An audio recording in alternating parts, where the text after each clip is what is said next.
Booyah! What's pop locking, y'all? Big Cool Boy, Robotic Puppets, West Coast Pop Lockers, down here at Cool Boys Boxing Camp and Dance Academy. And this is my YouTube channel where I allow pop lockers to come and express themselves. Talk about what happened, talk about how it went down, and talk about what you gonna do or what you did. You feel me? This is Cool Boys Pop Locking channel. Let's have some pop lock talk, y'all. Talk your shit. Booyah! Booyah! What's pop locking, y'all? Big Cool Boy, Robotic Puppets, West Coast Pop Lockers. Man, I got a cold one for y'all. Hey, y'all finna be shocked with this one. Y'all finna be shocked on this one, because we on some grown man shit now. We on some grown man shit today, homie. We on grew up, got over the bullshit, you know what I'm saying? We on some grown man stuff, but check it out. Check this out, homie. You can count on me.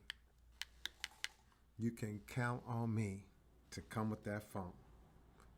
Y'all know I can come with it every time. You know I got to come with it.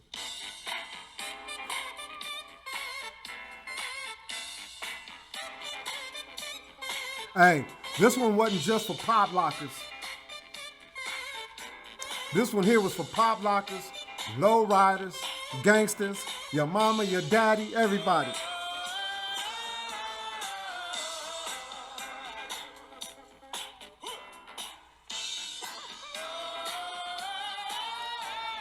This is one of them songs, homie. This is one of them songs that's forever lasting. I don't care what party you at, homie. This song will always get the party cracking.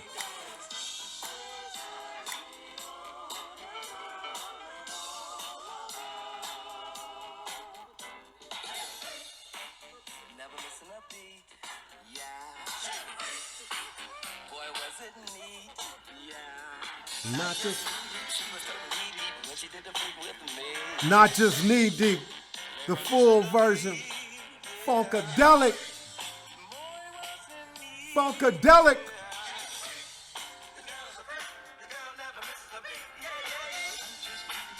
Big shout out to all my puppet stylers out there. All my puppet stylers out there that represent that puppet style. Boom, boom, boom, boom. Pop like love to y'all. Hey, today on this show, we finna have some real pop lock history talk. We're about to have some real pop lock history talk. The shit don't hit the fan. Pop lock talk on hit the damn fan. Guess who we have on the show today? You know shit hit the fan when Popin Pete gotta come on the show. God damn.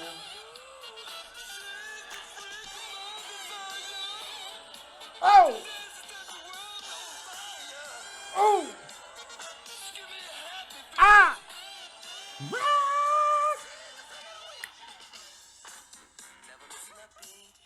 Popin Pete on Pop Lock Talk today. Matter of fact, I think he in the lobby. I'm gonna bring him in right now, see if he can groove with me to this. Oh, and I left out roller skating. Low riders, gangsters, pop lockers, and roller skaters got down to this right here. Monkey was a funky. Ladies and gentlemen, on Pop Lock Talk, we got from the Electric Boogaloos. Yeah, I said the Electric Boogaloos, baby. Popin Pete. Popin Pete. If you can hear Big Cool Boy, turn your mic on and your camera on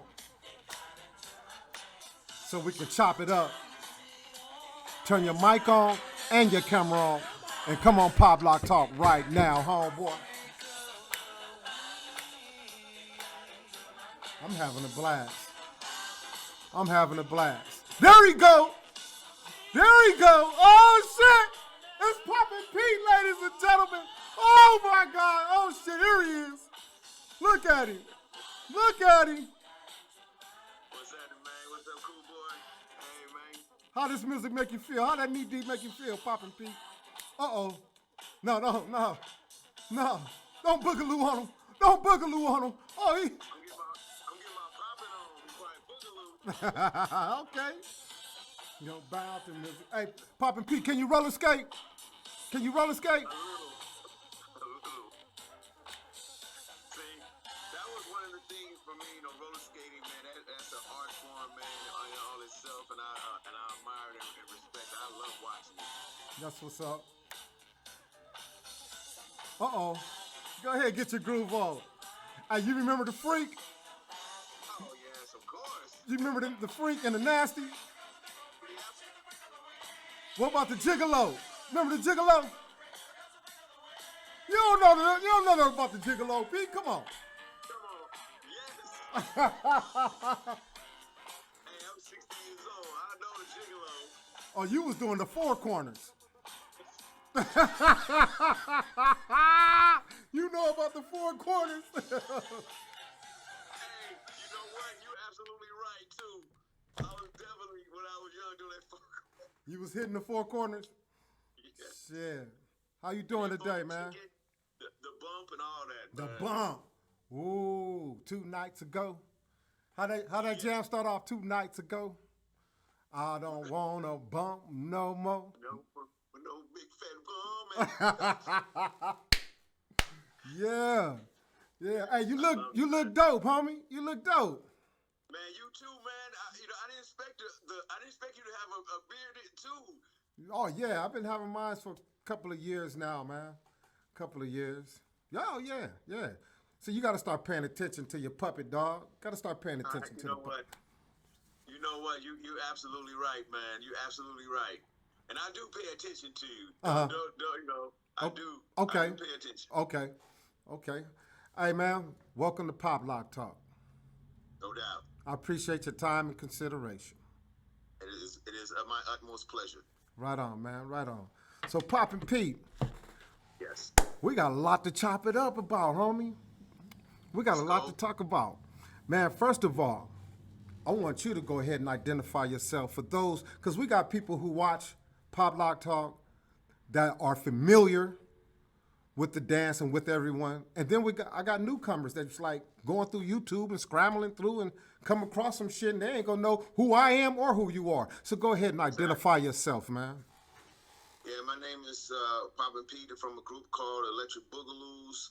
I started, learning from my brother Boogaloo Sam in 1978. I was 16 years old. I've been doing it for 43 years. I nonstop. Basically, for 1 year I retired in 1996. I just stopped. I walked away from the dance, and because I just got burnt out. But from Fresno, California, originally, 1978 we moved to Long Beach, California, and that's where I got my start at in Long Beach.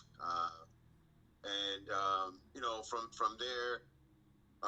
Actually, I started learning how to, pop, boogaloo, scarecrow, puppet styles in 1978, March of 1978 to be exact, because it was before I started. When we moved down from Fresno, we had to check into school. So, and I remember we was only in school for a couple months before the summer break, and we was on a TV show as Electric Book. Well, probably like in August, we did our first television show, but I had only been get down for about 4 months. So, man, Long Beach is big. Yeah. You got the east side. Okay, you was on the east side. Yes. Okay. Yeah. Okay, so you was over there. You was over there like you was in the hood then. We was on the 20s. Salt Lake Avenue. Yeah, Salt Lake Avenue, 21st and Lewis. So when I first moved to Long Beach, we was on Elm Street. So you was dead smack in the hood, 21st and Lewis. That's Snoop in them. Yes, Little Snoopy. We moved on Salt Lake Ave when I was 18. Snoop was 9 years old, and Snoop, Warren G, Little Nate. Well, back then it was just Little Nathaniel. Live on Lewis, which is right around the corner, category from Salt Lake. So all of them, and those guys used to watch us rehearse and practice in our garage at our house, or we practice at Kings Park and get down. So I used to see, you just see a bunch of little kids, young kids running around the neighborhood, and people saying, we know Snoop as Snoopy. That's his name. It's real, real nickname Snoopy, Little Snoopy. That's dope, homie. That's an interesting story. A lot of people. So Snoop, you guys ever talk till today or anything and say what's up or? The last time I went to one of his concerts, but it was a trip because years ago, I think it was like when I first moved to Vegas, like '90s, maybe like '99, and he was doing a signing at one of the conventions. It was a Magic convention, and my cousin came up in the line, he had a poster, and he said, "Who to?" And he said to my cousins, the Electric Boogaloos. Snoop looked up and said, "What you know about the Electric?"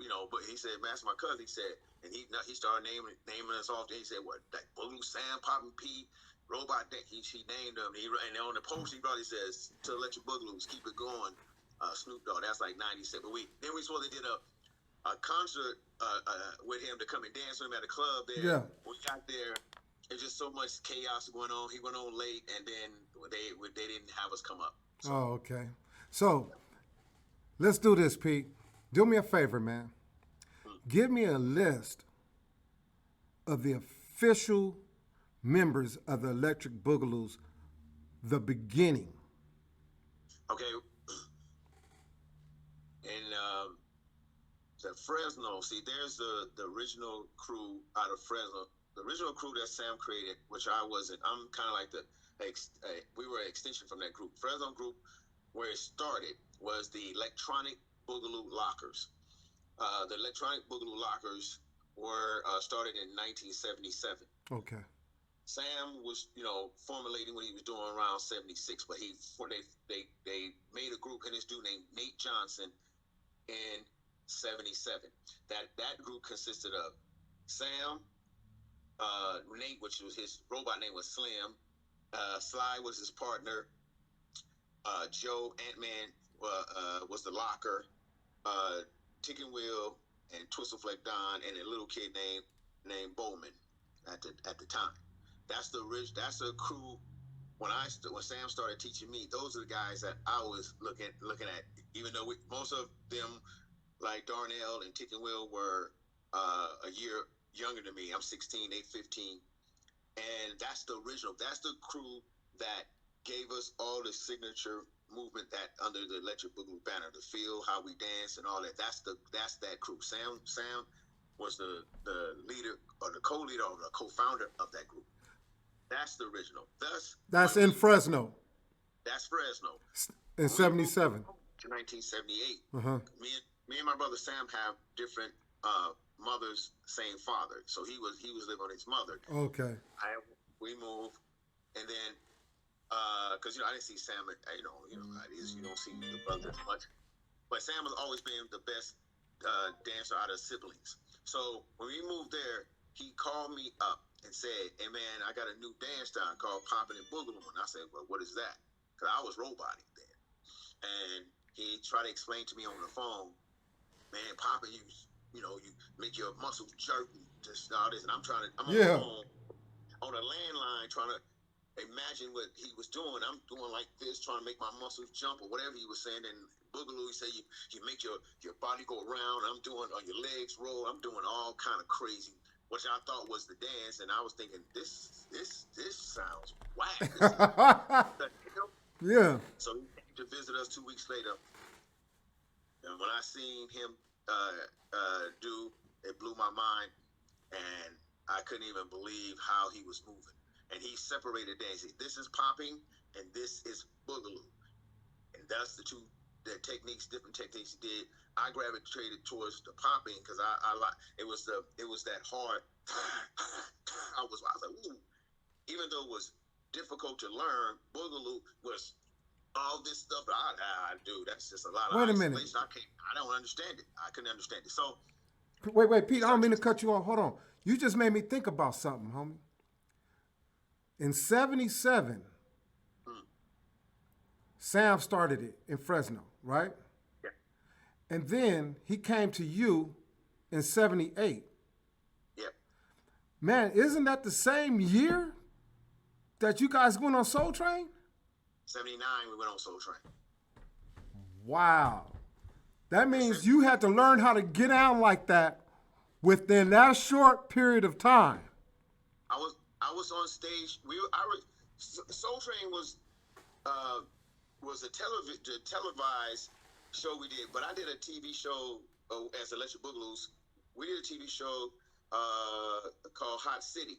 This is in the September of 1978. I started learning March of 1978 because I checked into school again. I was only in school for 2 months before the summer break, so I'm learning and trying to get this dance as best I can. When we started formulating and he started teaching people in the neighborhood, he started teaching this little kid named Daryl Johnston. Daryl Johnston, what's the other guy named George. All these people. My little brother was 13 at the time. I'm 16. Now, reason why I brought up George and Daryl Johnston is the guy who created, which is King Cobra, who created snaking style. Really? He was right down the street on Elm Street in Long Beach from us. And when Sam came and George, who was in the Mysterious Poppers, this is before I met Kent and before Bruno got in the group. And they wasn't a group because they was in two separate groups at the time. But Daryl and George, King Cobra and King Python. That was King Rattler is George. They was learning Popin and Boogaloo and all the other stuff from Sam. They would see, look, George was my age. I was 16, George was 16, Daryl was 13. They would come to our house, our apartment, and be in the bedroom learning from Sam. Sam was teaching everybody in the apartments and everybody that's on the block. Hold on, you telling me so much that's got my head like, brrr, you got me going. The one thing I want to, okay, let's go back. The dude that created the King Cobra, say his name again? His real name is Daryl Johnston. From Long Beach. He created this style actually when he was 15 years old. He started learning from Sam at 13. Actually, Sam, and came out of it's been years since I talked to Daryl. He's the one who taught Pop and Taco how to snake. And Taco mastered it. Yeah, but even Taco would tell you what the thing that people didn't get to see, King Cobra, there's really no footage of King Cobra because King Cobra left the scene. He just said, I'm done. But King Cobra, when he did it, the snaking style, there is me bearing witness to this. There is no one on this planet that can beat that man who created that style. Right. You think, and Taco will tell you, when Taco was here, Daryl was here. Daryl Johnston, King Cobra. That's why his name is King Cobra. He said, "I am the best at it." So is he still around or what? He's in.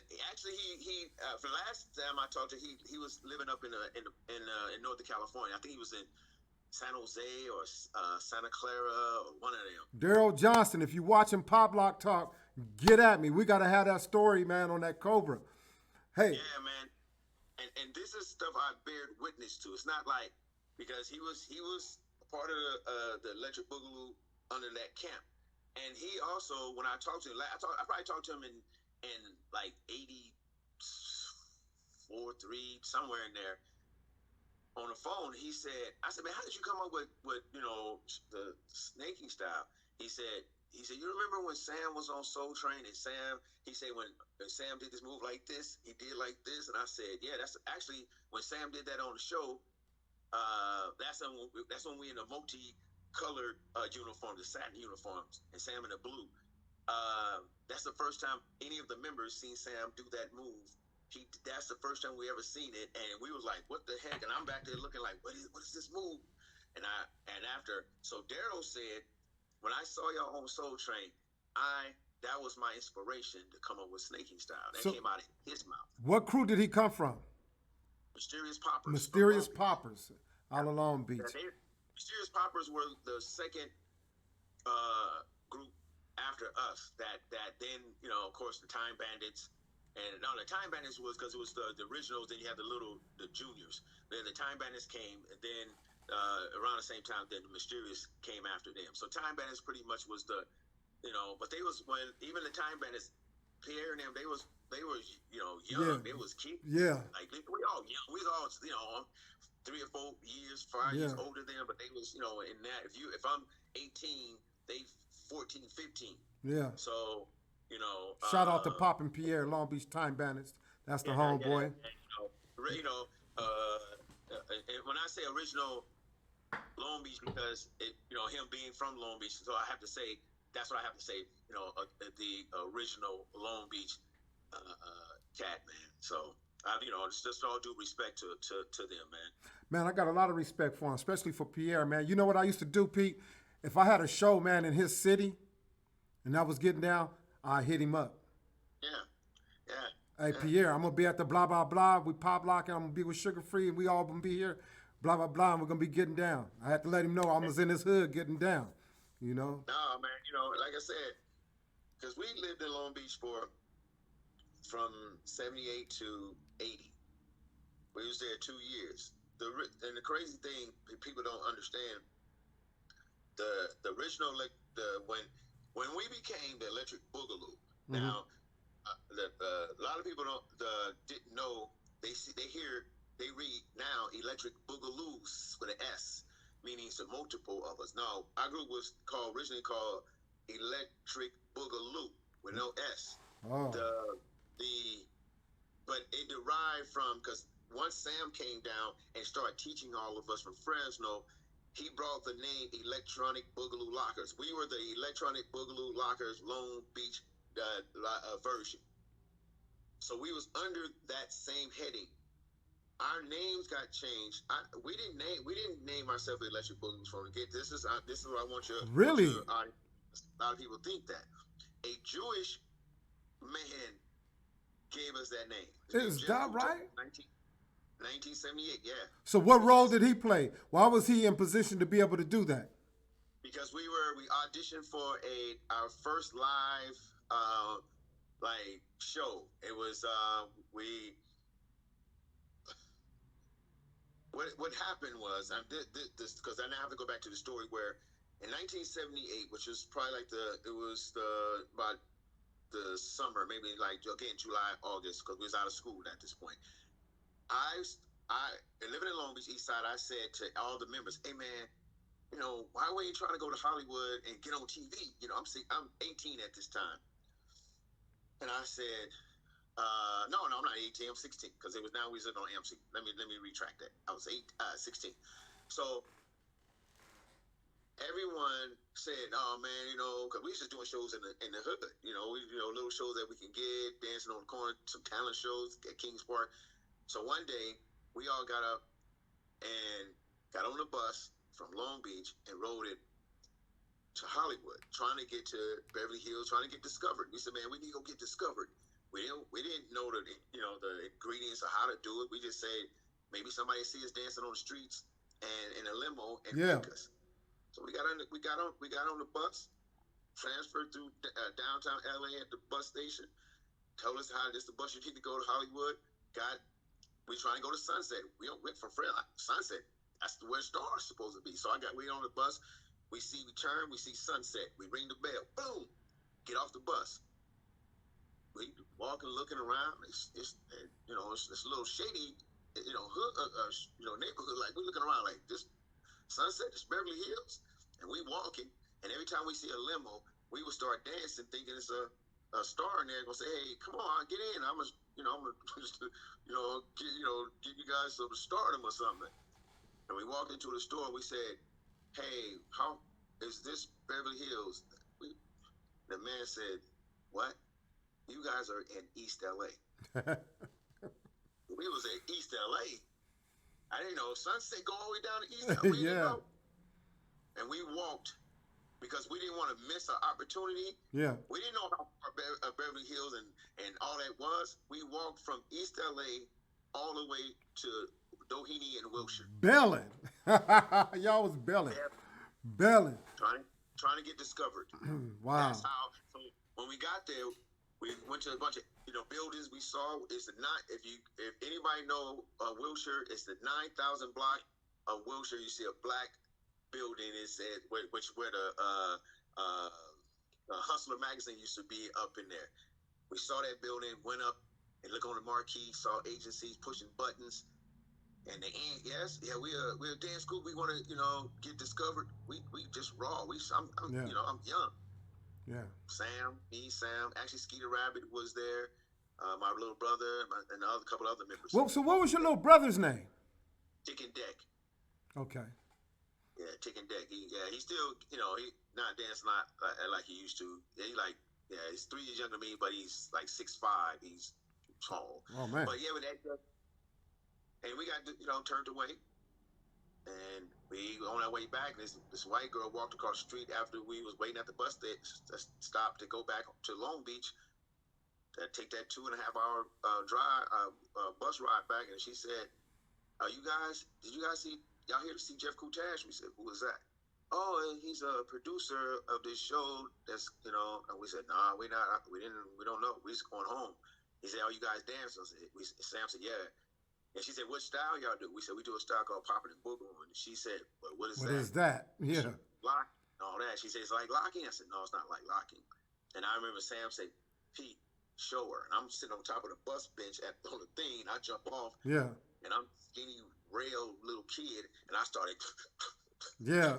doing all this. And she was like, oh my God, he has to see you guys. She gave his card. We called. That's how we got to audition. And then they was doing a show that they had already been rehearsing. And we went to the rehearsal to audition. We got the job. And then a man turned around and said, your name is too long. And you guys are not lockers. Electronic Boogaloo lockers, too long. He said, I remember he's a short Jewish white dude that I'm still cool with to this day. You're like the Electric Boogaloo. Ooh. And Sam, who's the leader, we looking at Sam going, this is your group name, your original group name, so this man changed it, and Sam went like this, because everything went through Sam. Yeah. He went, and August of 1978, the Long Beach group became first generation Electric Boogaloo because of a white Jewish man said our original name was Whoa, that's deep. Y'all heard it right here on Pop Lock Talk. I bet you a lot of people don't know that. Hey, let me ask you this, man. Before you was on Soul Train, I'm sure you was a big fan of Soul Train, right? Yes. You was watching it all the time, right? Yes. How did it feel? A matter of fact, this is what I want you to do, Pete. Explain it to me. Describe it on how, when you guys got the phone call and you found out that you was going on the show, how you reacted, how the girls in the neighborhood was on you once you found out. Tell me all the details, man, on how that went down, because that's a big deal back then. Man, hey, cool boy. It's a trip that you just laid it out exactly like it happened. Okay. Being a fan of Soul Train, being young, because again, the first time I seen Soul Train, I was born in 61, so I was probably came out in 72, so I'm about 11 or 12 years old. Every Saturday, so, as we right. know, it's a family affair. Everybody watching Every Soul family, Train. yeah. For the dancing, for the artists, for whomever on it, because mama and daddy got their favorite artists to watch. Al Green gonna be on, whatever. Okay, we there. But we watching for the latest dance, the latest fashion. So, and this is towards the end of 78. Now it's probably, by the time this is probably not when we got on there. When we start seeing people being on the show, dancing, and they start saying, and Don Cornelius say, so, and I got the footage. This is not no hearsay. This is footage of dancers that were on Soul Train who did a featured parts of the show, a spotlight, and then Don said, so what dances that I see you doing all this stuff? He said, oh, it's called, they would say it's called the Electric Boogalooos. This group from Long Beach called Electric Boogaloo. But these people we don't know. They were just hearing it through a grapevine. They said Electric Boogalooos. And then one time, the last time we was watching it, it was these three guys, well, actually Casper Cooley and Jeffrey Daniels. Casper is the guy who taught Michael how to do the backslide or moonwalk. Right. Now, I met Casper. Yeah, they on the show, and they said, oh, y'all doing that dance from that group called Electric Boogaloos? Yeah. And then Don Cornelius turned to the camera, as you know, it's pre-recorded. It says, yeah, next week, the Electric Boogaloo Company will be on the show. But he had not contacted us. We're watching a pre-tape episode, you know, how they pre-tape it, and we going, and this is Saturday. We looking at each other like, we're going to be on Soul Train. But we hadn't got a call. Monday morning, one of the members, Robot Dane, got on the phone, called the production, and said, this is Robot Dane from Electric Boogaloos. The secretary said, oh my God, we've been looking for you guys since Don said it, not on a we saw when he said it, because it's 2 weeks that they pre-taped it, and it comes out the next 2 weeks. They've been looking for us for 2 weeks to try to track us down. You remember, this ain't cell phone. It's not social media era. Yeah, it ain't like today. So they have to figure out who knows us. Right. They finally found, they didn't find us. We called. That's how we knew. And the lady was so relieved. And we went, and then they told us what day was going to be on. Of course, now we on the best and the biggest dance show. Leveled up. Yeah. We have been doing our thing in the hood. You know, we're in Long Beach. We did some stuff in Orange County performing. We doing all this stuff. And this is 79. And man, let me tell you, when we walked into that studio and saw that Soul Train marquise sitting up there, the studio is smaller than we see it on TV, but nevertheless, we was like in awe. Of course, we telling before that, Mama gonna call all the friends. My babies is exactly. My baby's gonna be on Soul Train. The crazy thing, you remember, back in the day, it was TV guides. Yeah, right. I go to the store, open up, this is fast move after we had filmed it. Yeah. And it says, all the artists are singing artists, then it says, and a special performance by Electric Boogaloo. Dope. I'm not understanding to keep this book. It's like, okay, not knowing. So when we did the show, the first time we was on there, we didn't have a dress room. We didn't get paid. We got chicken like everyone else. And after we finished the first time, that's when we were in the silver and black. Don, we was at the end because he wanted us to come down. He said, get the Electric Boogaloos to come down and go down the Soul Train line. That's why it's a clip of us coming down the Soul Train. That's because Don Cornelius wanted us to come down. Did that. Then at the end of the taping, he personally walked up to us and said, I want you guys back on the show next week. Come back and tape. And then that's how we got on there twice. The second time we got on there, we got paid. We had a dressing room. It said Electric Boogaloo. Yeah. The first time we put on our uniforms in the bathroom with everyone else. That's right. So when you guys got down to Sexy Dancer, was that the first or the second time? That's the second time. Second time. Who created that routine? Sam. All the routines, because I was only, if you gotta, because now it's early part, so it's March. By the time 79, I'd only been popping and learning from Sam for 9 months. Everyone else on that was dancing, whether it be the guy with the glasses, Puppet Boozer, or a Creepin' Sid that did the backslide, they had only been dancing for 7 months. So you guys had a lot of pressure on you, man. We had a lot, and then you can see in the beginning of the both the things on, we messed up the routine because we was nervous, and to be on one of the biggest shows for Black people, and you're Black, and you got to represent. You got to not only represent yourself, of course, you represent the Blackness of it, but you still got to represent yourself. That was hard, man. That was the pressure was crazy. You guys messed up just a little bit, but it still came out good. So after the performance, how did you feel? Was you still excited, happy? What? It was, man. We was definitely happy as, oh man. And then, like you said, here we are looking at looking at Soul Train dancers, especially females that we have been watching on TV and admiring and Right. having crushes on. Yeah.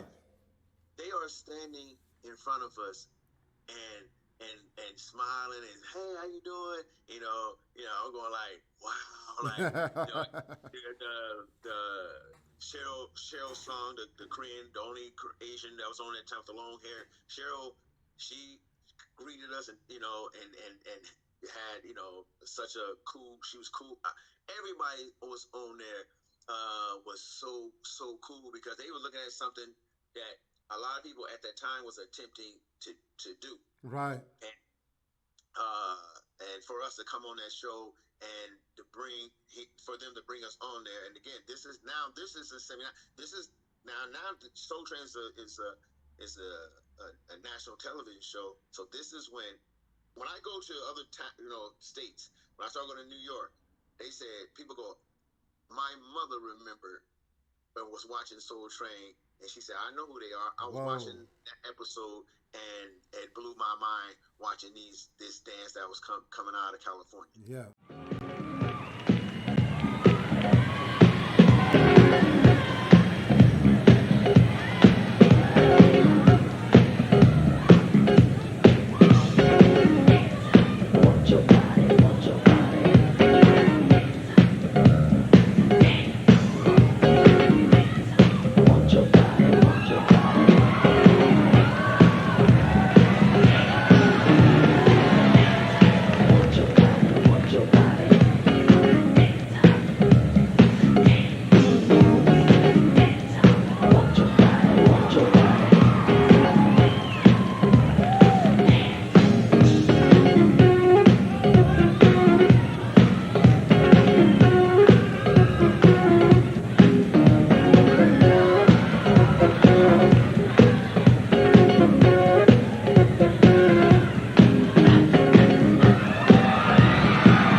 Like it was from Fred or whatever, but they said it was. So a lot of time, that was the first time people seen what we do. Yeah. Again, there is, there's a gong show and that people did stuff. Actually, we tried to get on the gong show and was rejected. Why did that happen? Why? Because they let all the Bay Area cats get out. That's why. Because they said, oh, we always had something like what y'all do. Okay. So they didn't, you're talking about some white execs. They don't know the difference in a sense. It looked the same. There's some similarities. All good. Yeah. But they said no because they was on in like 77. Mm-hmm. We trying to get on in 79. Okay. 2 years already been passed. I think we tried to get on in 78 too, and it was a hell no. But when Soul Train came, that was our vindication. We said we on a better show. We on Soul Train, not better because they was on there.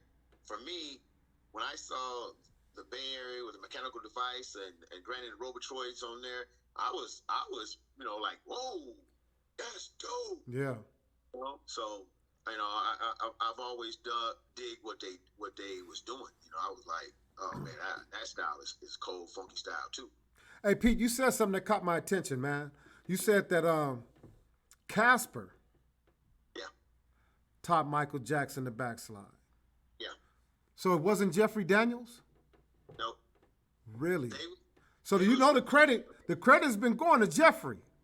Yeah, because Jeffrey was with Shalimar. Now they did reach out to the Papa Long kid. Yeah, they reached out. Yeah, they reached out to Jeffrey, but Jeffrey was on tour with Shalimar. So of course they're gonna say, well, who's the other two guys? They ended up, and this is what Casper is telling me. Casper said, Pete, I was in the studio, 1980. Cooley, his partner, was on. What's his name? Cooley. Cooley. It was a dance team called Casper and Cooley from Orange County. Okay. From Santa Ana. And I thought you said Coley. That's my real name. No. I didn't know that. So dope. Yeah. Cooley. I like that. So it's cool. Yeah, Cooley. So Cooley Jackson. So, but they called Casper. Casper said he was in the room. The production, Michael's manager at the time, called and said, "Hey, I'm so and so, represent Michael Jackson, and we're looking for the guys. Michael want to learn that move, that walk back move or something." And his mother like, "Huh? Well, it was your son. His name was Jerome Candidate. He said he was on the show Soul Train. He said, "Oh yeah." He said, "Okay, let me go get him." She walked and said, "Hey, Michael Jackson manager's on the phone and talk to you about something about Michael Jackson." He gets on the phone and the man said, "Yeah, well, Michael wants to learn that move, that back walk." He said, "Oh, the backslide." He said, "Oh yeah, okay, you want to learn it." So, and when he went 1980, he went to Disney Studio. But Cooley was on tour with Sesame Street. Sesame Street had a skating show. They was in characters of some of the characters. I forgot who he played in the thing, but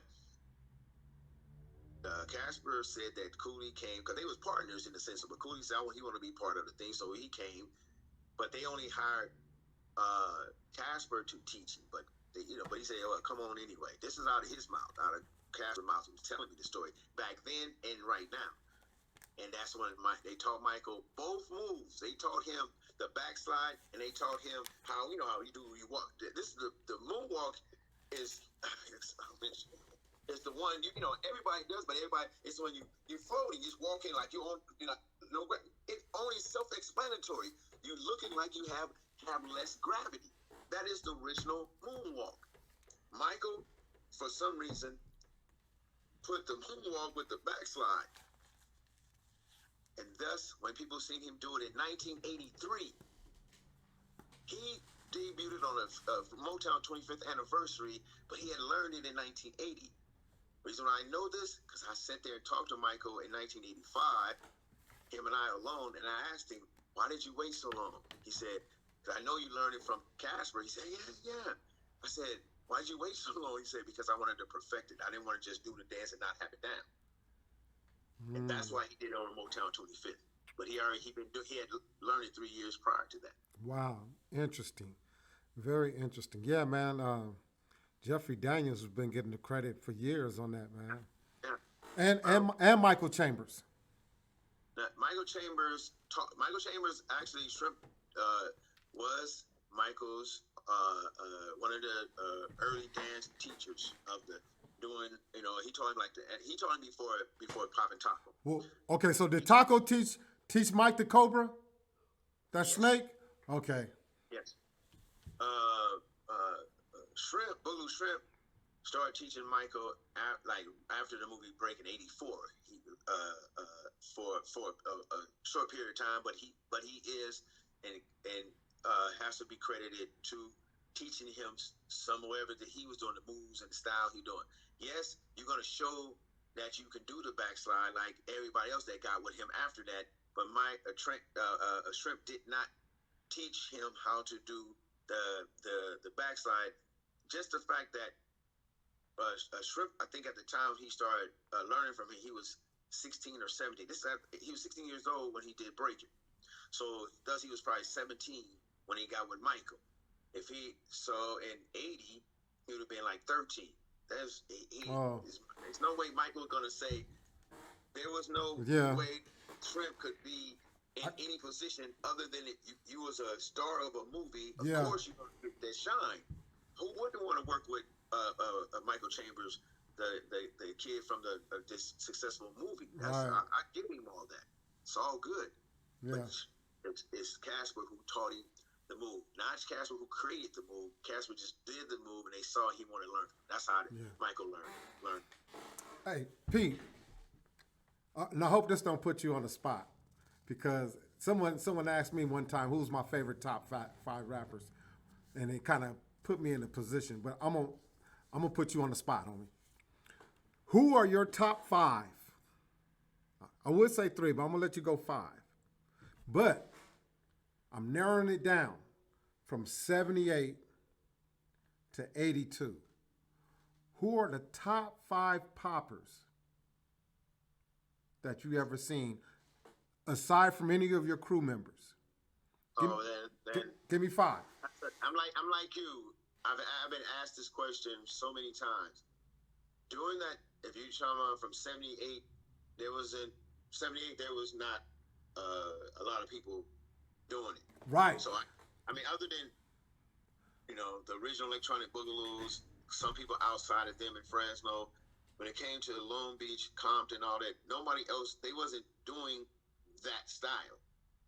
Again, so it's hard for me to say even to up to '82, because then that by the time '82, I say, I mean, of course, I like Anthony King. You know what I mean? There's a dude named. Wait. Explain, because I know who Anthony King is. That's like that's my heart. Yeah. But describe to the world his style when you watched him get down. It was just popping to me.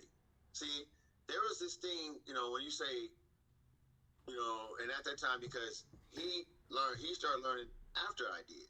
Mm-hmm. And he would tell you, but it's on because it's on. Me and him was together on a clip, and he said the person that told him, these two twin brothers, said, and they was doing the move. I mean, doing the style, and he said, "What's that style? What is that?"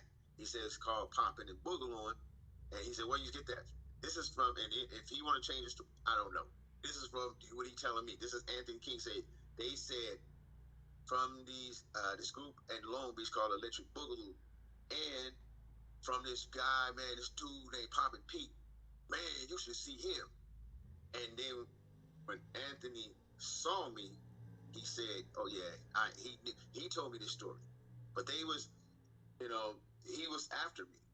No, he gives you a lot of props, man, and a lot of love. Yeah. And when he started dancing and learning to dance, oh man! And plus he used to lock him and Skeeter Rabbit used to battle all the time. Me and Anthony King had never battled. We used to go because we used to go to all the high school. We go to Dominguez High because we wanted to dance against people. But me and him never battled. Me and him just had this cool respect for each other, and I liked how when he got it down, because we used to go to the Bateman Hall dances at the dance at the skate rink that's in Linwood at the time. He did his thing. He was holding down, Compton, because he went from not knowing to doing to becoming, and once he became, he represented Compton, and when you say who in Compton, his name come up. Then of course Warren Bandit name for Linwood comes up. So That's two. You got Anthony King, the One-Armed Bandit. The One-Armed Bandit went around battling a lot of people. Tell me, when you saw his style. When I first saw him, he wasn't doing what he was doing. He was doing more robot. And him and I had talked for, because that was almost, he's like our me and Skeeter Rabbit's little brother. Like, me and him was the same age. But for some reason, he would just say, "Oh yeah, we know, not little." Me and him was the same age, so he's like, "Brother, Skeeter Rabbit was a year older." But he would the first time I seen him at a dance, actually he called us out.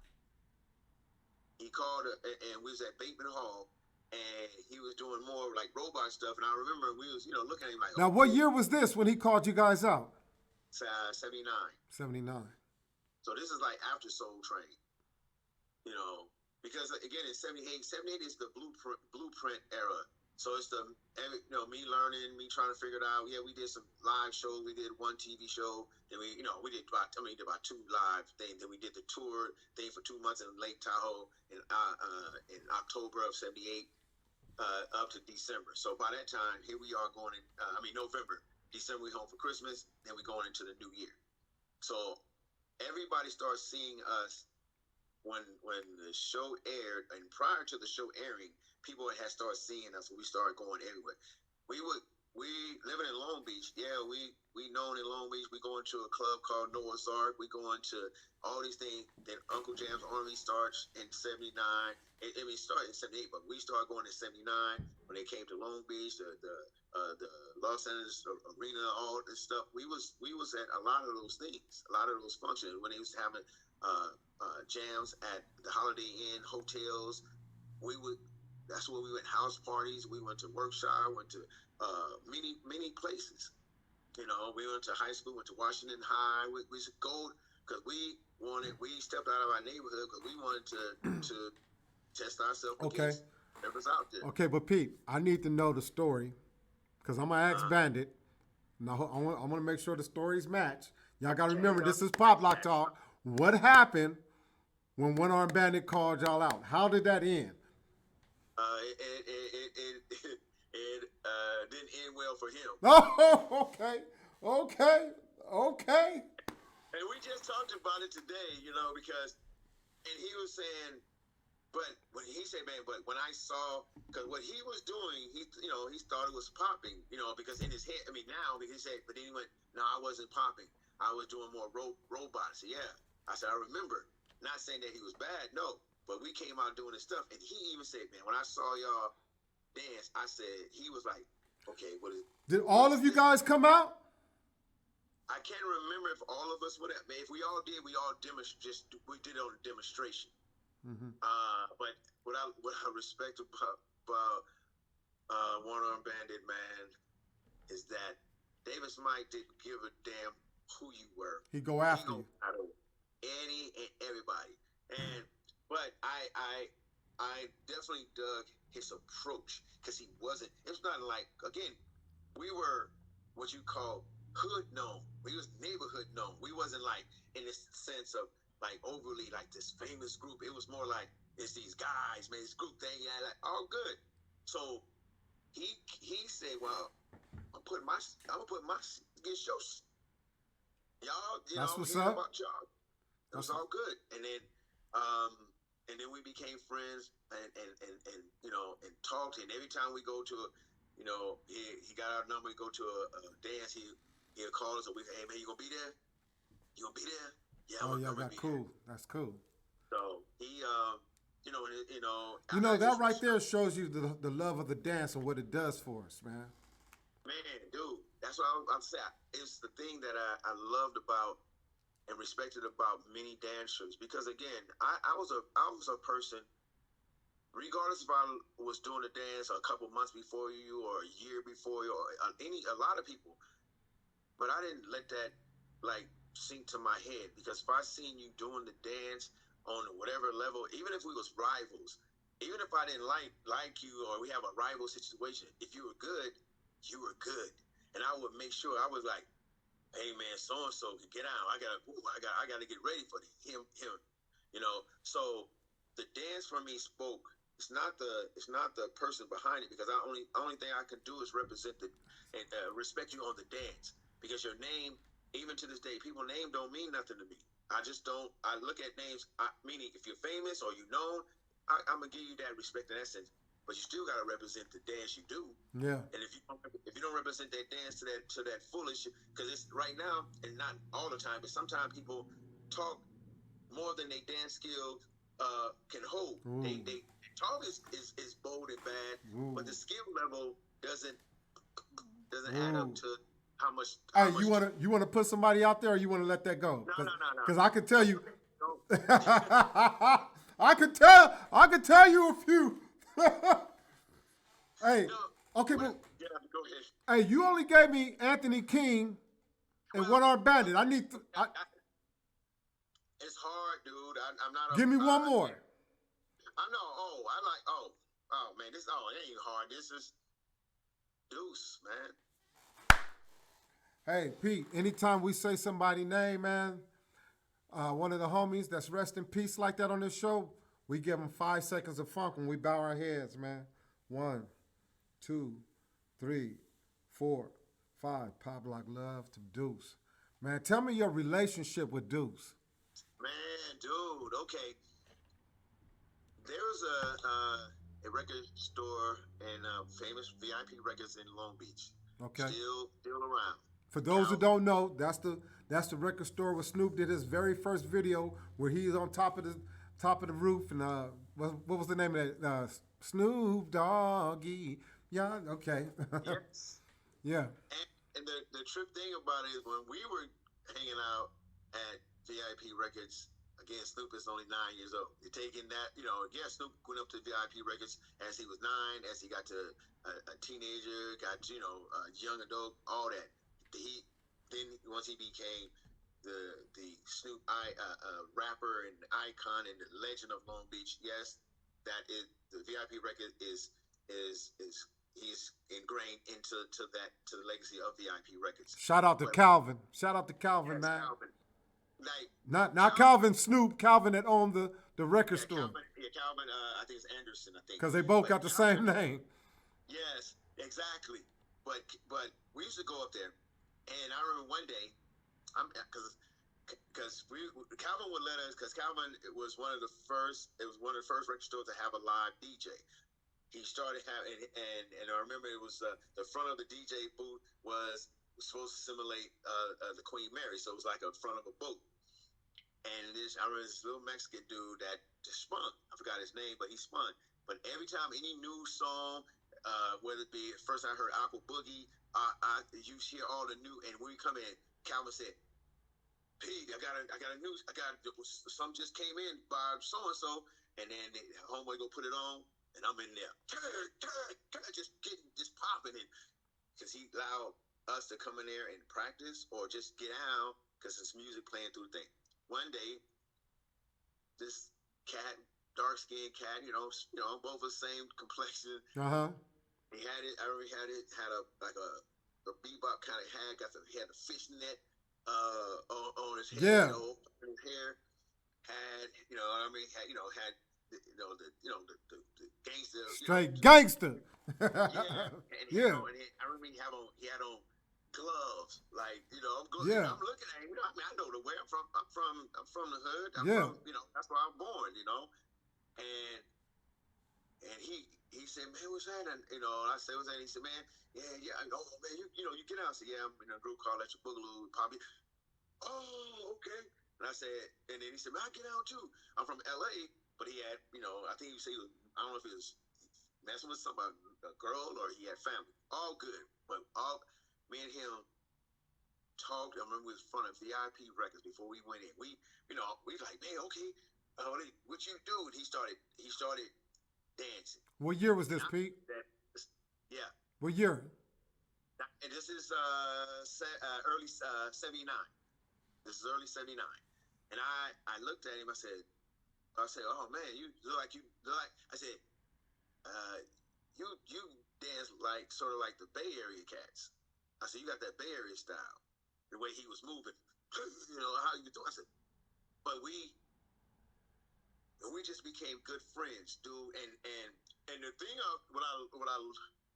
that dude always had money on him. I don't know where the hell he got the money, but every time he'd say, "Pete, you hungry?" I said, "Yeah, man." It was a barbecue restaurant right in the shopping thing of the complex of VIP Records. "Let's go eat." And he would pay for my food. That's dope. I was broke, I'm still living at home. He would pull out money, and I say, "No, it's all right." No, man, I got you. Yeah. I got you. Don't worry about it. And me and him, like, he'd call me, "Hey, I'm coming to Long Beach." "All right, man, come over, or I'll meet you at the of course, VIP was our spot." He said, "Oh, let's go. We can go eat." We did our practice and dancing together at VIP a lot, but we talked a lot. I got a lot of love for Big Deuce, man. He supported my events when I threw them. We had numerous conversations on the phone. A lot of people didn't know we were close because we're on opposite sides of the tracks. He did not care about that, man. Yeah. He did not care, homie. He saw me for who I was and what I did, man, and he gave me a lot of game. We talked a lot. A lot of people didn't know it,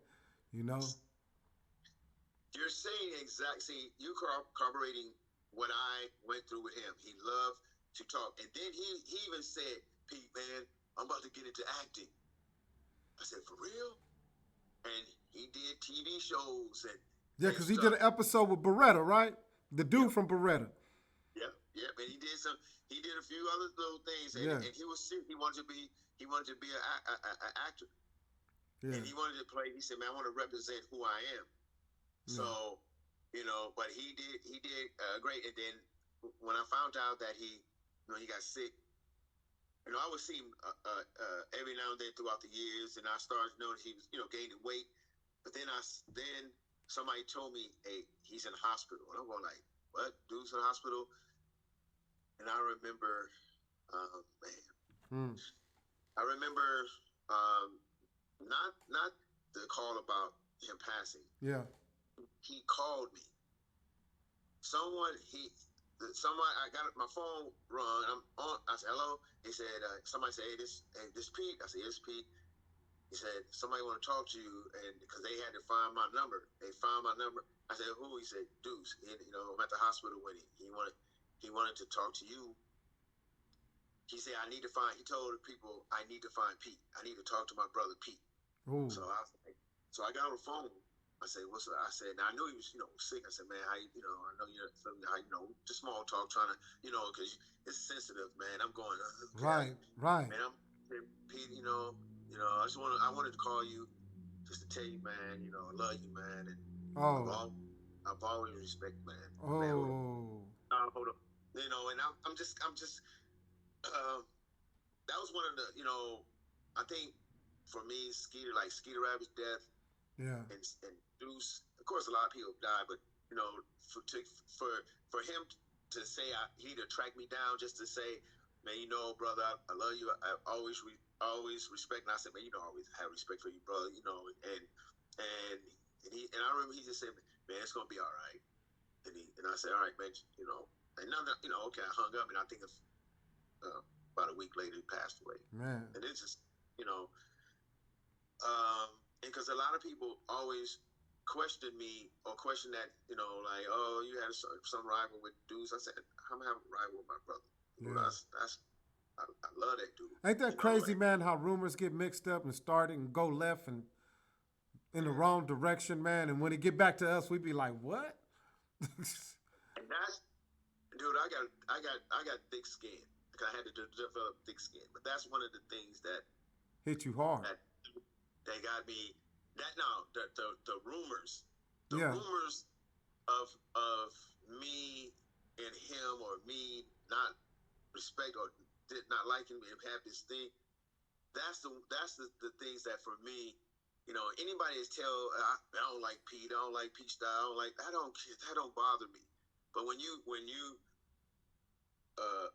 project something that I didn't say or I didn't feel about a person that I cared for, then that's when I'm mad and then I'm hurt because I'm going, why would I do that? Why would people start rumors, man. I really appreciate the fact that you on Pop Lock Talk, man, because a lot of people have rumors between you and I, whether you know it or not, behind that term, and they think we don't like each other. But this show right here is showing them different. Hey, he got his views, I got my views, and look, we cool. Yeah, I mean, dude, I take everything because I take everything with not with a grain of salt, because like I said, people are gonna say stuff or twist stuff around, or even if we said it, if it said we said stuff off of somebody misrepresenting the truth about it, we both gonna have some kind of opinion about it. So, but when we find out, wasn't like that, then it's like it just breaks the ice, because then it's like whether I say popping and you say pop locking, my thing is whether I don't use the word or not, it has no bearings on if I'm cool with you or I respect you because of the dance and the way you dance or get out. Yeah. Because everything else for me is like, that's aesthetics. I can go, okay, cool. That's how you grew up. Right. Okay, cool. There it is. But at the end of the day, are we either rivals or are we allies? And either way it go, it's still like a respect for me. Anybody who's my rivals, I'm still respected because I had to, because either I had to get ready for that moment that we gonna get out. So I can't take a person lightly. I gotta be ready. Right. You know what I mean? So yeah. Hey man, check this out. At one point, the Electric Boogaloos was extremely super hot at the top of everything. And where I'm getting at is, I'm gonna use myself for an example, man. There was a time I was on tour with a rapper by the name of Afro Man, right? Yeah. And long story short, we got into a situation to where we had to get the hell out of there. Can you tell me an experience? I know you had to have one because y'all was hot at one point where you guys, all of y'all, had to get up and get the hell out of there before the shit went down. Share that story. I got to hear how that one went. So here we are. Okay, this is now in the deep depth of the house party days. House parties everywhere. Compton, Wilmington, Linwood, Watts, South Central, everywhere. So I remember we went to a house party in South Central. I forgot on which street. So we walk in now. Not everyone, because again at that time, not saying everyone knew of us, but then or you heard about it. So here we are in this party, and I remember somebody saying, it was you saying, "Oh, Electric Boogaloos here," and I'm going like, "Oh, okay, this is and it's a neighborhood that we don't even know. We just heard about the house party and go, like nobody we know." And I remember we started dancing, and the girls in that neighborhood was going, "Ooh, ha!" And I remember we started seeing the gathering of that body language, the gathering of the Yeah. So we was like, and I remember we said, "Man, we better get up out of here."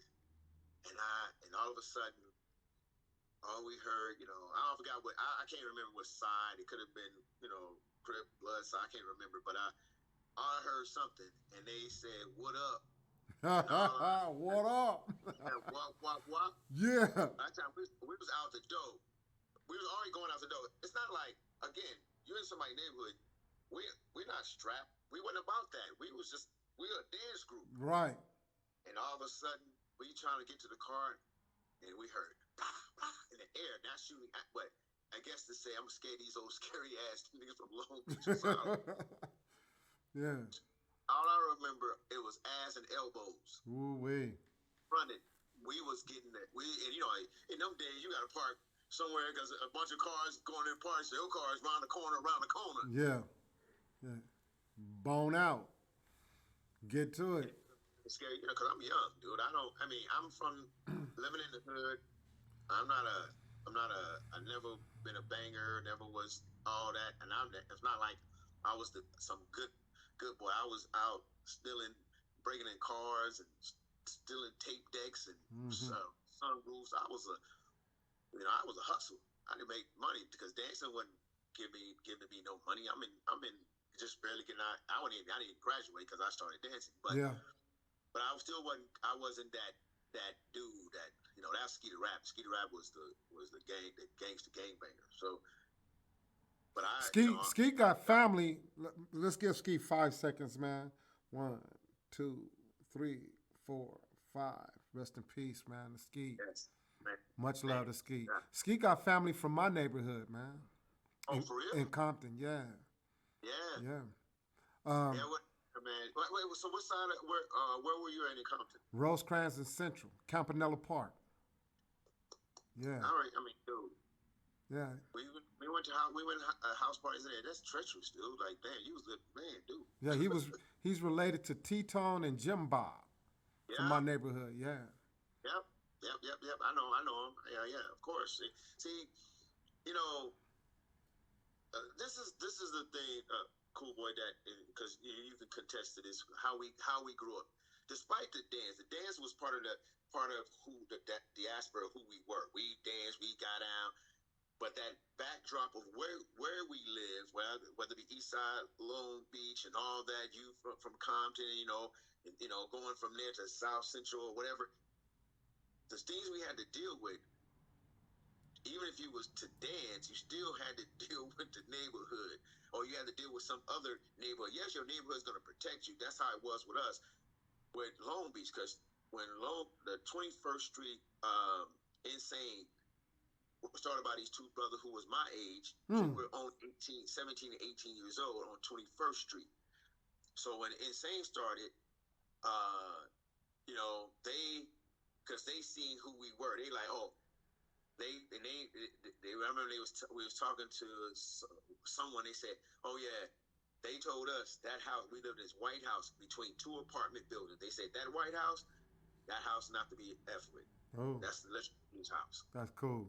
Dope. We and even when I talk to them, they say, "Yeah, Pete, y'all are stars. We protect y'all." That's what's up, homie. I like that. Oh, so Hey, that I had, we always had, that we didn't have to worry about, in the own neighborhood because everybody, going outside of that, yeah, you got to deal with whomever else that you come in contact with. yeah. But I wasn't a banger like that. I just I lived and I knew, of course I know and recognize what is what, Yeah. Now, I got to ask you a question, man, because I recently interviewed Boo, Mm-hmm. who used to come back and forth from the Bay to LA, the Bay from LA. And what I would like to do, man, is allow you to share your story. He indicated that he came across you in a bathroom back in the day. You don't recall? Okay. You Not guys, saying that it's not true. I just don't recall. I mean, you guys saw each other for the first time, came across each other in the bathroom, and he started asking you, where'd you learn your style from and where'd you get it from? You don't remember that? No. No, well then we'll leave the story alone. You can't speak on something you don't know. You know what I mean? I mean, But I'm not saying, but you know Boo, right? I me and him talked a few years back online, but for me to, I can't discredit him in a sense of that we didn't meet. It's just, if it was back then, I'm 17, 18, 19, whatever it is, I came across a lot of people. So it wasn't like I remember someone saying, "Hey man, my name is Boo, and I'm from the Bay, yada yada yada." I don't recall it. Doesn't mean it's not true. So I'm not gonna sit here and go, "Man, I don't know about that." No, Okay, I'm I gonna say get I it. just don't recall. Agree or disagree with this? Boo is the link from the Bay to LA, Mm. but for the dance being known from coming from there to LA, but you are the link for the dance coming to Compton, Long Beach. Yeah, and both can coexist. See, this is the thing. I heard he told me this when we spoke online. Is that back when I don't know if it was MySpace days or thus right into the Facebook days or a little bit after. And he was saying this, and I said, well, first I said because he said he brought popping. I said, well, I said when you use that word, that's different. If you say I brought Bay Area style, which I know the difference, then I have to say, yeah, I have I can't refute it. Plus, I don't know who comes in and out of places and visit, whether it be family. Everybody got family all over, especially black. You have it from Northern California to Southern California, wherever you are. So I can't. I will have to agree with him and say, yeah. The reason why I have to agree with him is because when I seen a lot of cats from South Central and LA and all that, I even said too, okay, I don't know if it was the Unique Dominoes or someone. I went, y'all dance like the Bay. Y'all feel is like the Bay. Like y'all got the Bay Area feel. And they, how they move, how even their routines, all the stuff they were doing. I said, that's Bay Area style. Not knowing a person named Boo at that time had said it, but they didn't say a person named Boo. But if Boo is the connection, all praises to him, man. Much respect. I have no because again, two things can happen simultaneously. Again, our style, like I said before, if it wasn't what we do, or it isn't or doesn't belong to us, then people need to stop saying either F that Boogaloo style or I like that Boogaloo style. So once you say, man, F that a Boogaloo style, I don't like that style they do, that means you're saying and giving us credit for doing something that you don't do. Now, and if you say, man, I like that Boogaloo style, that means, or that Electric Boogaloo style, that means, okay, you admire what we do. Then you can turn around because I am on that side of the same fence. Because when I saw the Bay Area style, and as I'm 16 years old, barely knowing how to do Electric Boogaloo style, or at the time Electronic Boogaloo style from Fresno, I was looking at all these different people dancing from there. And I'm asking Sam, this is 16 years old at West Coast Relays in Fresno. This big track meet used to happen. And then people can validate this because it's a real thing. It happened before. All these junior colleges, high schools, and junior high schools come in and have the big track meet. And at the end of the night, end of the week or the weekend, they have a big dance. Everybody from all over, people from LA, because USC, UCLA, and all these schools, and you got, family and friends go to the big dance. There's 1,000 people in the convention center of Fresno, and you're seeing all these people do different dances. Mm-hmm. It wasn't LA wasn't locking, roll body. Yes. Here it is, Central California. Because I'm from Fresno is central, so we in the middle of California. Right. That's 2 hours, 2 or 3.5 hours to the Bay. To the Bay. 2.5, 3 hours to Southern California. Yeah. So north, south, central. It's in the middle. That's why it's called the central. Middle. Yeah. So when I'm seeing all these different movements and me green, I'm green. I don't know these other than what I see in Fresno. Mm-hmm. I see somebody doing something. I saw this guy, he's doing something, and I said, Sam, what style is that? He said, he said, oh, that's strutting from Northern California. That's their style. Frisco. Then I started seeing stuff like this one. The guy was doing it. He went like this. And he stopped like really and going like that. I said, is that? I said, it's kind of robot. He said, well, he's doing dime stops. That's what they do. That's their thing. He's telling me out. Then he said, yeah, there's groups up like San Francisco, Oakland. There's groups like Derrick and Company, Granny and Robert Troy's, Mechanical Advice, or Black Resurgence. I'm 16. I'm hearing my brother. He's not dissing them. He's saying, Pete, there's groups. They come from groups like that. I'm going, what? I'm intrigued because now I'm looking at a style that's to me is different from what Fresno is doing, but just as equally funky and dope.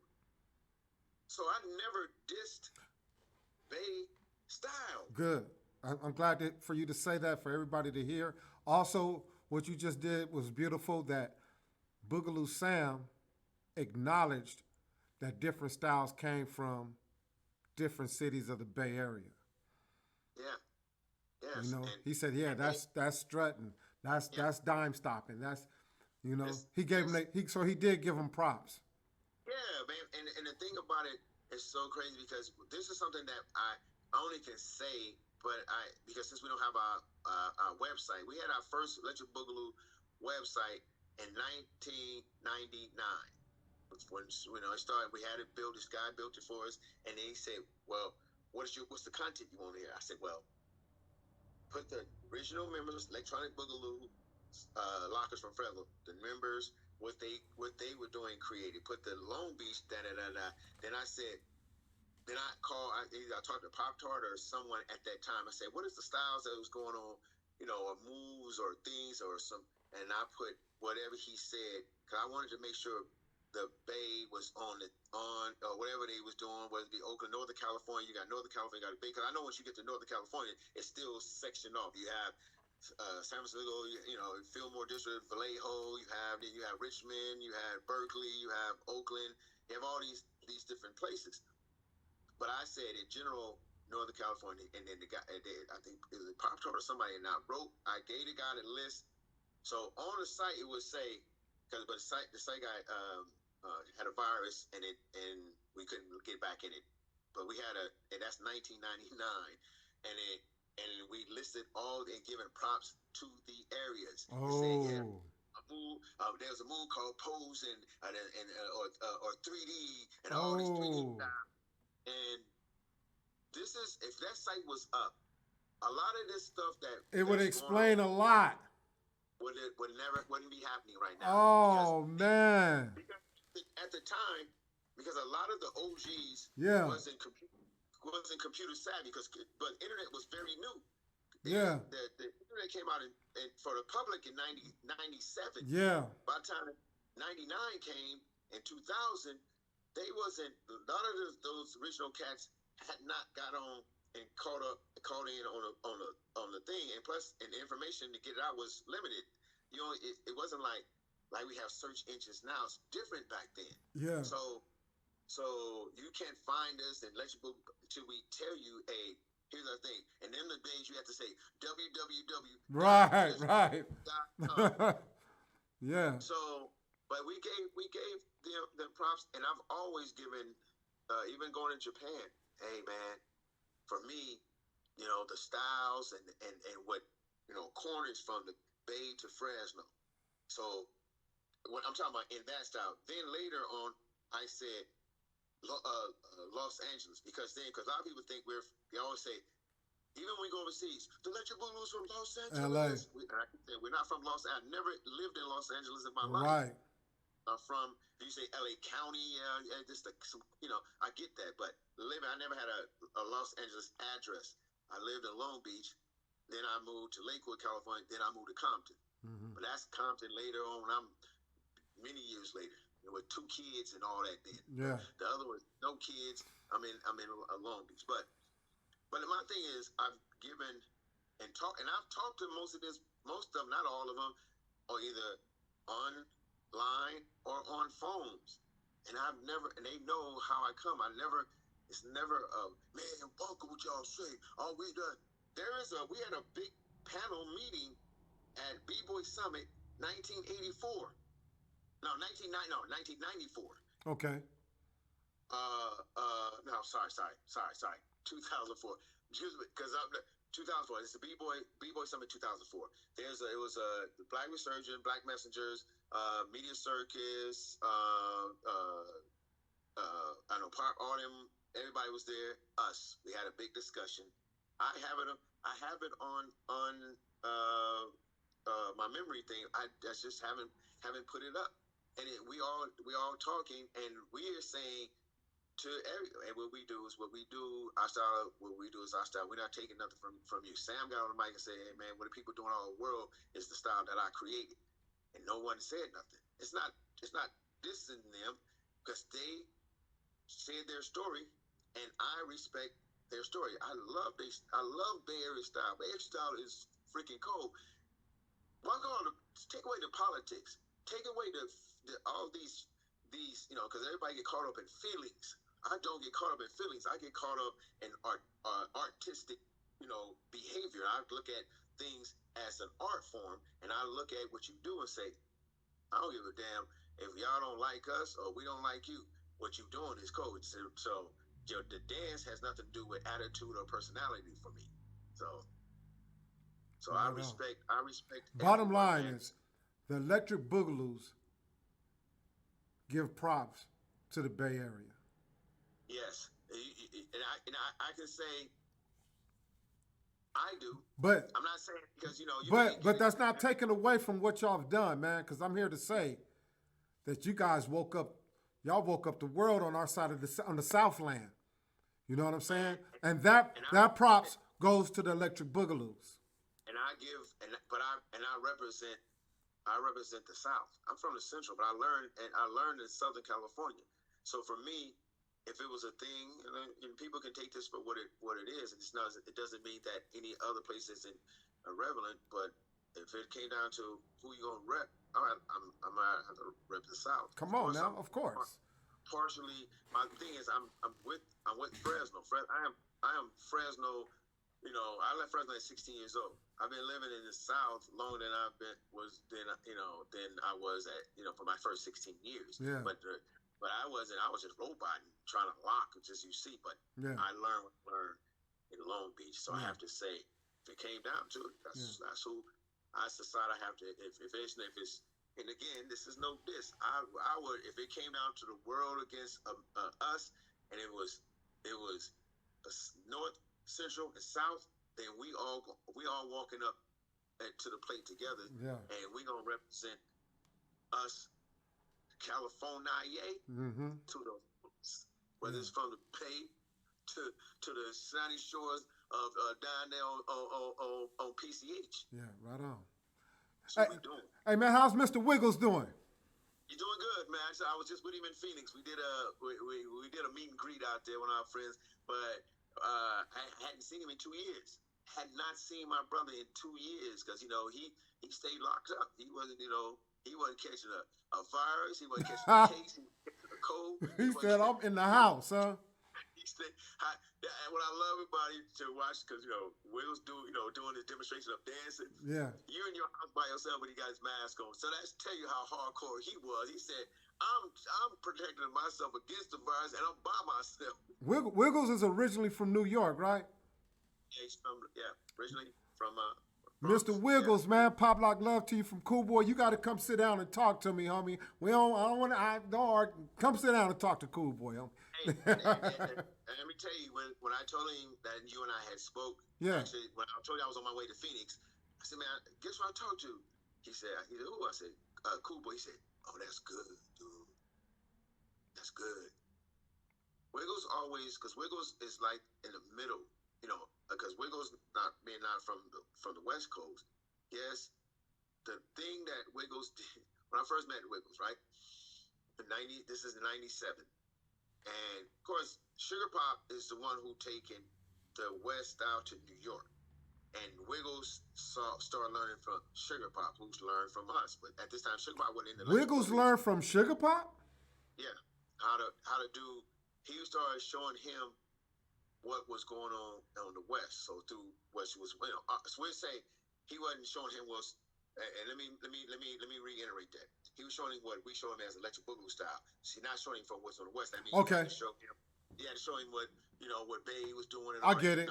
Because Wiggles, okay. So Wiggles gives props to Sugar Pop for bridging that gap. Okay. Yeah, because Wiggles wasn't he in B Street? Yeah, he was. Yeah, he had part. Dance scene parts in B Street and stuff. So, and that's how I heard about him. He's dope, man. What year did he come into the Electric Boogaloos? 98. So that's what I let everybody know. This core, say when when we still together in a sense, but when it was me, Skeeter Rabbit, Boogaloo Sam, Mr. Wiggles, and Sugar Pop, and then my son, it was 6 of us of the second wave of Electric Boogaloo. But this group and lineup is the longest running because the original, me, Robot Dane, Puppet Boozer, Creeping Sid, and Boogaloo Sam, and Scarecrow Stickley was only together a year and a half. Okay, I see what you're saying. Yeah. So your son and Wiggles' son, they dance together, right? Yeah, the Little Bugs. Yeah, it was called the Bugs. Yeah, Shoney. And you know Puppet In, right? That's my nephew. Right on. That's my nephew. I've been knowing him, his dance nephew, but I've been knowing him since he was in high school. And I just hung out with him when I went to Florida. But we started teaching Ian, and when he lived in Las Vegas. So, man, and it's like I said. I mean, I just want everyone out here to know, I'm not a person who, I respect everybody. I don't, you have to disrespect yourself. When I say that means you have to do something that, for me to look at you like, man, it wasn't necessary. So I say you disrespected yourself. Yeah. But at the same time, either I'm gonna rock with you or I'm not. But if I don't rock with you, I don't make effort to talk about people or write or get online and speak badly of people. One thing that people cannot say or show that there is a clip of Pete going, F them, yeah, man, I don't give or a writing going, I don't give man no that. You ain't gonna see it. You hear me. You hear me talking in general. It's not because I'm scared of no one. I'm not scared of people. It's the fact that my energy of telling someone you suck verbally has nothing to do with either you stand in front of me and prove that you're better than me. Yeah. That's all it is for me because it's nothing but a dance. Right on. It's a dance. Prove, show and prove. That's how I was taught to do this, how to present myself. Yeah. Pete, let them talk. Because at the end of the talk, they got to show and prove. They got to get My out. daddy used to tell me that. Yeah, you got the baddest person. Sometimes the loudest person ain't the baddest person. Right. Until they show and prove. So, right. Hey, so that's why I say I look at everybody. when people are doing it on whatever level, I respect it. Right on. It only Yeah, because if you start just trying to disrespect me, I'm not here to disrespect you. well, a lot of people use this dance for different angles. Yeah. Like for you, you teach, but you remind me of me too because I do shows with music artists, and I see you do as well. You get in music videos and stuff. A matter of fact, here's my question to you: which one of the artists that you love being with the best? Who did you have the most fun with, or which video shoot? Let me guess. Was it Usher? Was you with Usher before? No, Omarion. Omarion is Reese. I met Omarion when he was 26. Mm-hmm. So I've been knowing Omarion for a little bit. But Omarion is one of course, he's just because we grown. He's like my little brother. So we have it's a different level because everybody else I know, but it was a working relationship situation. Omarion is that's my dude. That's my dude. But in turn, before I started working with Omarion, the number one person that I think was the best was Michael Jackson. Nice. What was your relationship like with him? Man, the thing about Michael when I was hired to come and teach it. Now I had already done Beat It and all that. Taco started working with him, and I was working with him before Taco. But then Taco got a hookup, and then he became Michael's personal instructor for 15 years. So when Taco came and said, "Hey, Michael, want to learn popping from you," and I said, "Okay, no problem." So I went to his house, and actually the first time I went to Michael's to meet him, he wanted to come. He wanted me to come. He said, "No, I don't want to dance. I don't want to dance. I just want to know your story." I went to the Havenhurst house. He didn't have Neverland at that time. Was that in Encino? Yeah, Encino. Yep. And I'm just going in. I remember going to this big room that had all the platinum and gold stuff from the Jackson 5 to the Jackson to Michael and the Thriller album and Off the Wall. And I'm seeing all this stuff like, wow. I'm looking at the cases like, and I remember it was two high back chairs, pointing at each other. And the staff member say, just so you can sit there, Michael B. And Michael comes in, we introduce, and he started asking questions. He said, "So where did you start? How did you, you come to do this dance? What was your motivation?" Oh, he interviewing. We haven't come 2 hours. That's deep. And I remember, I'm 20. Probably I think I just turned 21, and he was 24. And I because he's 3 years. I think he's like 3 years older than me. And he said, and I'm listening to him. He going, yeah, Pete. So where in front? But my mind starts shit like, dude, why isn't his voice high anymore? And I'm like sitting there going, he ain't going, he was like, so like, when did you start? So it was about that tone. Mike sounded hard. Mike had a little bass. Got that chest. Mike G'd up on you, yeah. I'm sitting there, cool boy. I'm sitting there like, I'm baffled. Yeah. But my inquisitive ass said, "Michael, why your voice isn't high?" Oh, you put him on blast. No. How you gonna pass that opportunity up? Yeah. Look at this, and this is at the pinnacle of him being. This is supernova Michael Jackson. Yeah. What'd he say, man? What'd he say? Said, "Pete, I talk with a higher tone in public because I want to be non-intimidating." I was like, "Really?" I said, "Okay, cool." You're the first person I ever heard say that. But then dude, I don't know why. For some reason, I felt comfortable saying this stuff. Maybe I look back now and say, "Damn, Pete, you was tripping."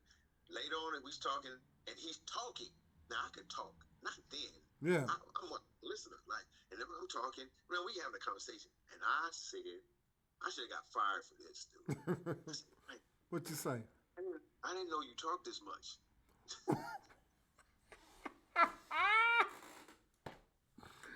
Hey, but you know what? He understand. You guys are getting to know each other. So he knew where you was coming from. Yeah, he laughed. He was like, Yeah. yeah, but because I love people. And then he said something to me. Cause we started, and he said, I try to keep, close to the black community as much as I can.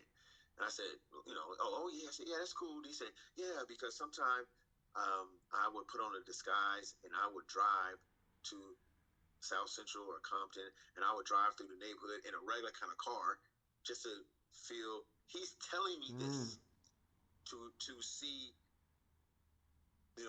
how just the atmosphere of that part of the city of of me being black and being this is who I'm connected with. Because he's, in other words, he was saying he's sitting on top of this world, looking down, but didn't want to look down upon. Now, like look down, like y'all doing it. So he said he would ride around South Central Compton and just get a feel, because Man, that's a dope story, man. that came out of his mouth. This is and everything. That's what I'm. Sometimes I tell people, they say you made that up. No, there's no way to corroborate. Not saying I didn't. No, I didn't make it up. I don't. No, it sounds authentic, man. It was just a tribute to me that he did. Oh man, it was just the day I started teaching him first private lesson. I only taught him twice. We had a meeting with him, then I taught him the first time. I came to the house. This man ain't got not one stereo system, not one damn tape. I'm coming in. I'm driving. I'm in Cool Boy. I'm living it.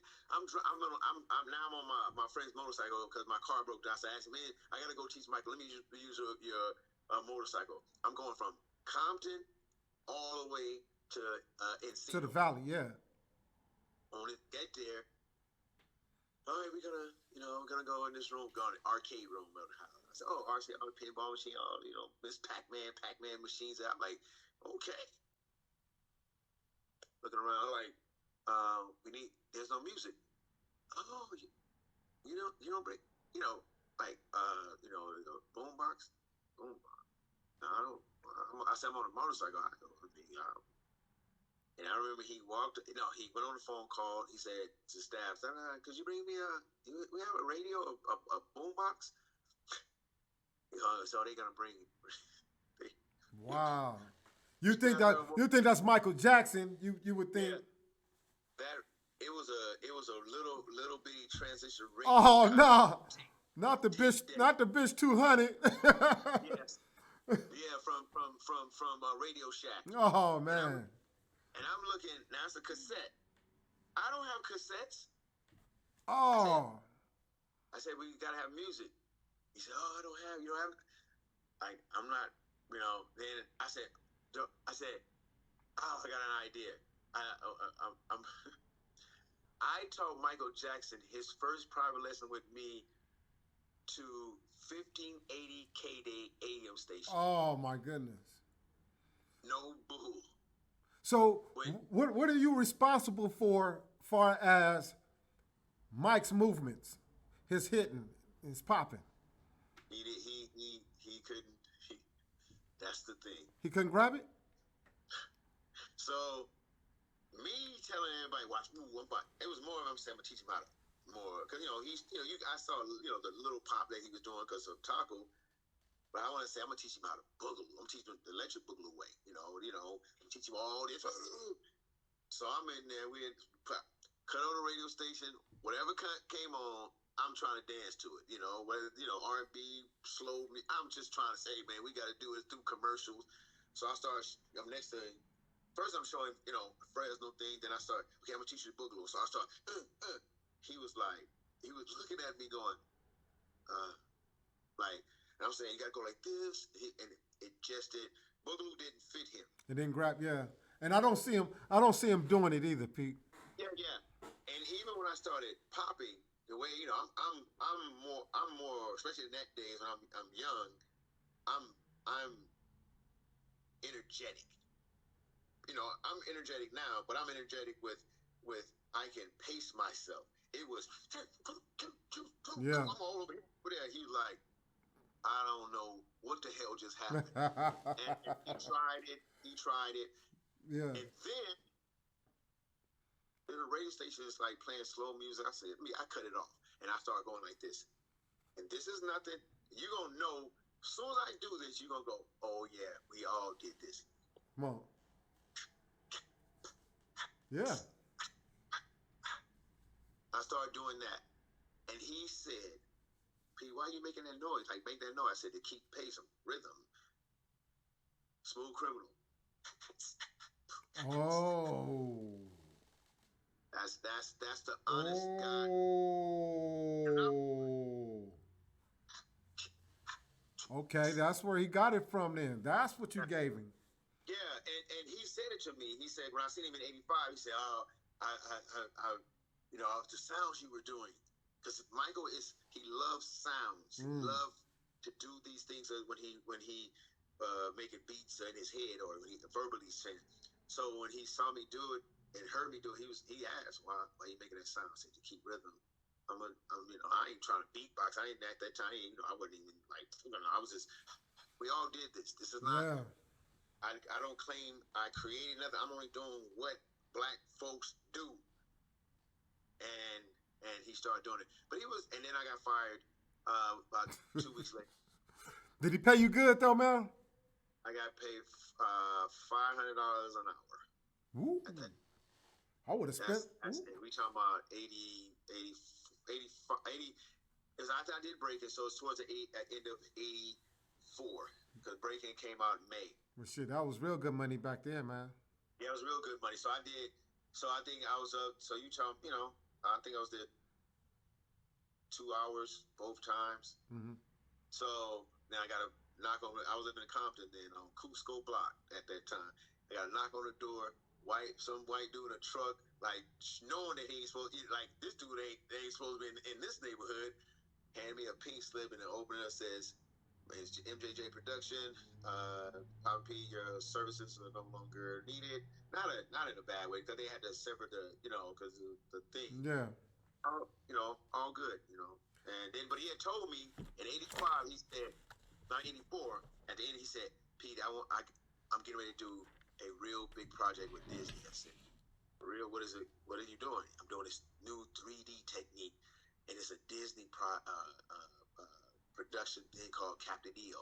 I want you guys to be in it. That was 84.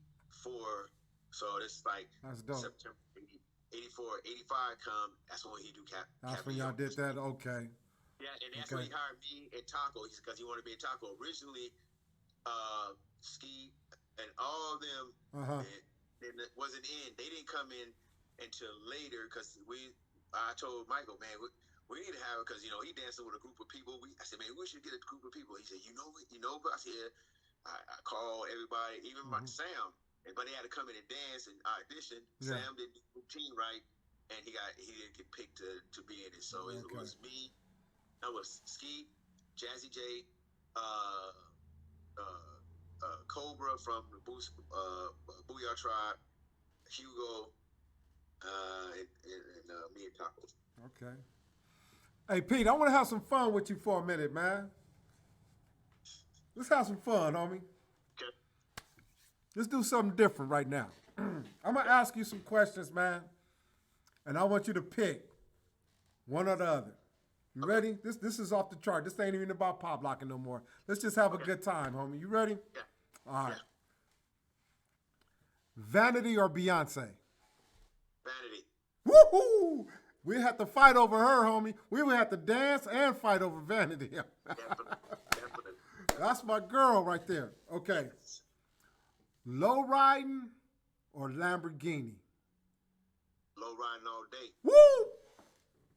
Low riding all day. Hit the switches, Pete. Ain't nothing. They need a low ride the Lamborghini. They need to put some hydraulics on the Lambo. Yeah, no doubt. Nike or Adidas? I was an Adidas guy. You was Adidas guy? Okay. Run DMC, Now, get your Run DMC on. no. Let me take it back. The very first shoe that I had on in a set was a Nike, and this is when Nike first. Adidas was out before Nike, and when Nike came, I got these shoes, and I didn't know Adidas was out before Nike? Yeah, Adidas is from it's a European company. They Adidas shoes were out before Nike because this is why when Nike came out and started, they didn't think it was gonna last. They laughed at the swoosh. People were laughing at it. Damn. They said, "What is this thing on the side of the shoe?" Do you remember the TI sweatsuits? Love them. Take you back with that. Them. Yeah. Hey, Okay, would you, if you had to rock one today, would it be the Jerry curl or the finger wave? Jerry curl. You gonna sport the curl? Let it hang. Okay. Hey. I think Sugar Free had the best finger waves in the business. Yeah. He had a cold one when he first got started. Yes. The Isley Brothers or Earth, Wind, and Fire? Well, you know, I'm streety as a mother. I'm going with Isley Brothers. Woo! Grew with you.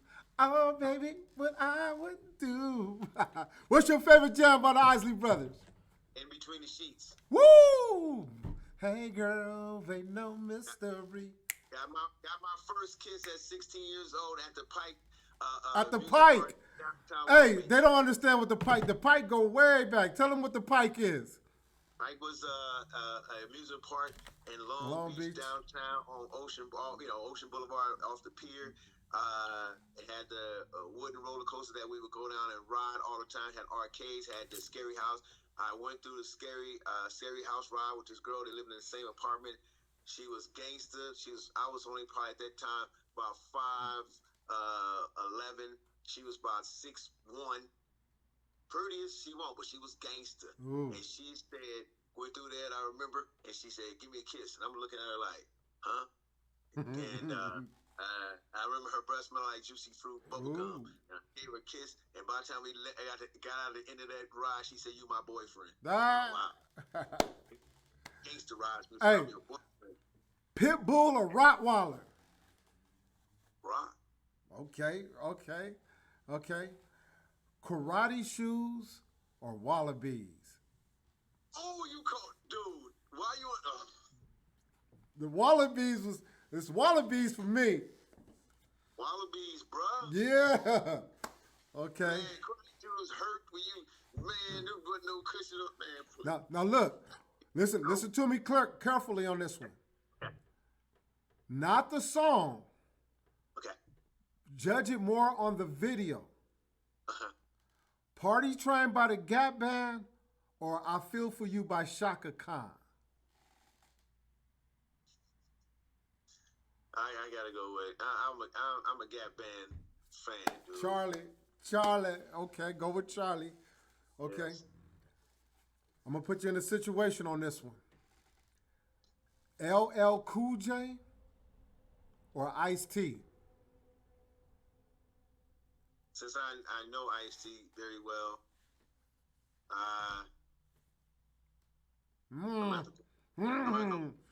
Oh, huh? I didn't hear you. I'm going with LL.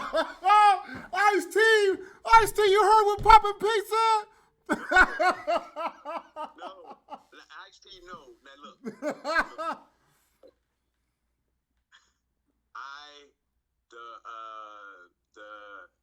Now you should have said this.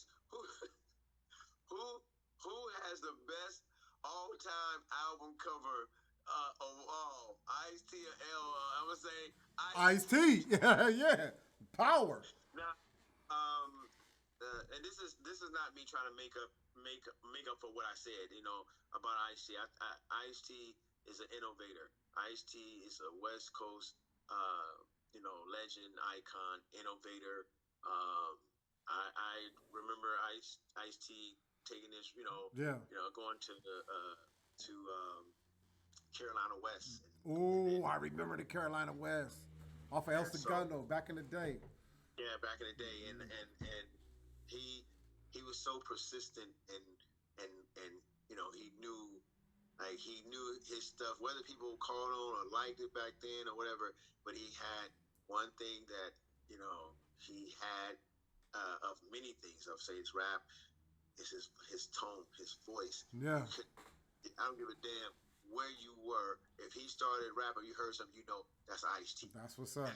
About him. Pop Lock love the Ice-T, man. Okay, last but not least, Muhammad Ali or Mike Tyson? Muhammad Ali all day, goddamn day long. Yes. Oh my God. Hey, Popin Pete, I appreciate you, homie. I appreciate your time and your consideration. I really think I'm gonna have to bring you on again because we got a lot more to talk about. But yes, we do. Appreciate your love, homie. One day, me and you got to get together and shock the world and do something amazing together. Hey, I want everybody to hear what I'm about to say. I have no beef with my boy, Cool Boy. I respect Cool Boy and respect and love because I see what he does. I remember I was in awe and admiring of when he did his workout tapes.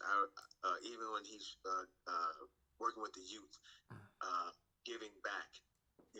Doing things where it didn't matter if he had 2 people in his class, 5, 150.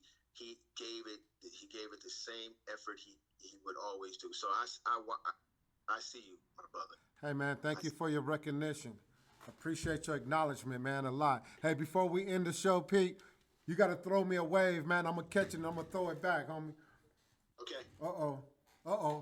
Huh. Ah. Bop, bop, woo, boom. I like every time I see. Of course, you get when you do that. Yeah. So that's classic. Right classic on. move, man. Right on. Hey, Pop Lock, love to you. Thank you, homie. Definitely, man. Take care, man. Stay blessed like you always are. Booyah. Booyah! What's pop locking, y'all? If you have not subscribed to Cool Boys Boxing Camp and Dance Academy, man, push that button. Come on, push that button and subscribe. That way we may be able to send you an email and bring you on our show, Pop Lock Talk. This show, man, is, to let everybody know that, you got the rap industry, you got the hip hop industry, you got the acting industry. Well, there's a such thing now as the pop lock industry. And this is where we talk about it right here. Cool Boys Boxing Camp and Dance Academy. Booyah!